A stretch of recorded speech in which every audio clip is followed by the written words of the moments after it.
ভাই আইফোন আমার কিনতে মন চাই।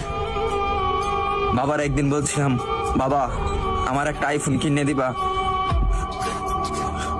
বাবা আমার দিকে তাকিয়ে বলতেছে, বাবা তোর একটা ফোন কিনে দিতে খুব ইচ্ছা করে, কিন্তু আমি 400-500 টাকা কামাই করি, রিক্সা চালাই, তোর আইফোন কিভাবে কিনে দেই? ভাই কথাগুলা আমার জন্য বলতেছি না, আমার মতন হাজারো মধ্যবিত্ত ছেলে আছে তাদের জন্য বলতেছি। আরে ভাই আমার আইফোন আছে সেটা আমি মানি, কিন্তু সবার তো আর আইফোন নাই।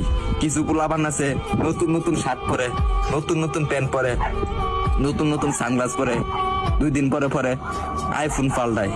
তাদেরকে উদ্দেশ্য করে বলতেছি, ভাই আমরা গরিব মানুষ, ভাই আমরা দিনের না দিন খাই, আমরা আইফোন কিনবো ভাই, কারণ 3 বেলা তো ঠিক মতন খাইতে পারি না।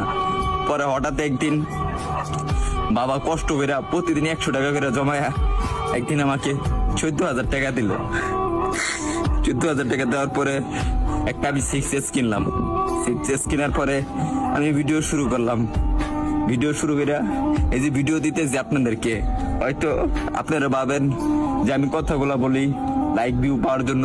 না রে ভাই, সবার জীবনে একটা কষ্টের একটা গল্প থাকে, কাহিনী দেখে, আর আমি যেগুলা বলি রে ভাই এগুলা বাস্তবই বলি। তারপরে ভিডিও করতেছি, আর এখন যখন ভিডিও করতেছি ভালো একটা পজিশনে যাইতেছি, একদিন আব্বুরে বললাম, আব্বু তুমি এই ফোনটা দিছো না, এই ফোনের টাকা একদিন আমি এই টিকটক থেকে তোমাকে ব্যাগ দেবো। ভাই আপনারা যদি ভালো না বাসেন, সাপোর্ট না করেন ভাই, তাহলে সামনে আগে যেতে পারবো না রে ভাই কখনো। আপনারা একটু ভালোবাসা দেন, তাহলে আমি একদিন অনেক বড় হবো ভাই।